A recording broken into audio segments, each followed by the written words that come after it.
Macro economics के सारे diagram reverse gear में देखेंगे। सबसे पहले हमने लिया determination of exchange rate. Downward sloping demand कब होता है, अपवर्ड स्लोपिंग सप्लाई कब होता है। जहां पर ये दोनों कब इंटरसेक्ट करते हैं वहां पे फॉरेन एक्सचेंज रेट मिलती है, यानी ये डॉलर कितने रुपए में मिलेगा।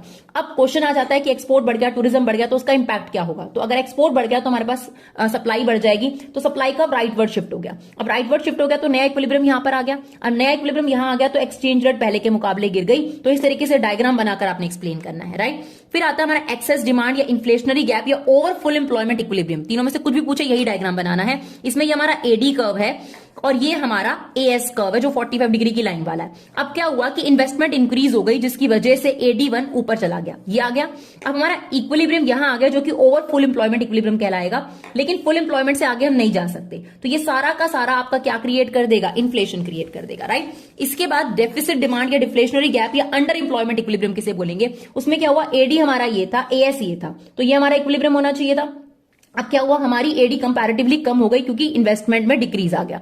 तो ये सारा जो है ये डिफ्लेशन, आपका ईजी जो है डिफ्लेशन है। और हमारा जो इक्विलिब्रियम है वो फुल एम्प्लॉयमेंट से अंडर चला गया, अंडर एम्प्लॉयमेंट इक्विलिब्रियम। अब इनकी रेमेडी के डायग्राम भी ध्यान रखने हैं आपने। ये है डेफिसिट डिमांड का रेमेडी का डायग्राम। अब ध्यान से देखो, अगर डेफिसिट डिमांड की रेमेडी का डायग्राम बनाना है तो मैं आपको ट्रिक सिखा रही हूं। ये देखो, ये जो एडी है ये AD1 बन गया और जो AD1 था वो AD बन गया, क्योंकि हमें इसी को तो करेक्ट करना है, हमें यहां पर तो लाना है अपने एडी को, ठीक है ना। इसमें गवर्नमेंट ने क्या करा, अपना एक्सपेंडिचर बढ़ा दिया। जब डेफिसिट डिमांड होती तो गवर्नमेंट अपना एक्सपेंडिचर बढ़ा देती है, इसलिए ये डायग्राम ऊपर की तरफ चला गया, ठीक है ना। Same remedy for excess demand, उसमें क्या हुआ, गवर्नमेंट अपना जब एक्सेस डिमांड होती है या इन्फ्लेशन होता है तो गवर्नमेंट अपना एक्सपेंडिचर कम कर देती है। तो आपके पास ये एडी था, नया AD1 यहां पर आ गया। तो ये जो गवर्नमेंट अपना एक्सपेंडिचर कम करा है that is a remedy for inflation, right. इसके अलावा हमारे पास है डिटर्मिनेशन ऑफ इक्विलिब्रियम, तो वो ऑलरेडी है, ये एडी है, ये एएस कर्व जहां पर इंटरसेक्ट करेंगे वहां पर हमारा इक्विलिब्रियम हो जाएगा। एएस एडी अप्रोच से ऐसे निकालोगे। अगर सेविंग और इन्वेस्टमेंट अप्रोच आ जाए तो ये हमारा एएस एडी इंटरसेक्ट कर रहा है यहां पर, यहीं से हमने लाइन ड्रॉ करी। ये इन्वेस्टमेंट कर्व है जो कि ऑटोनॉमस होता है, ये हमारा सेविंग कर्व।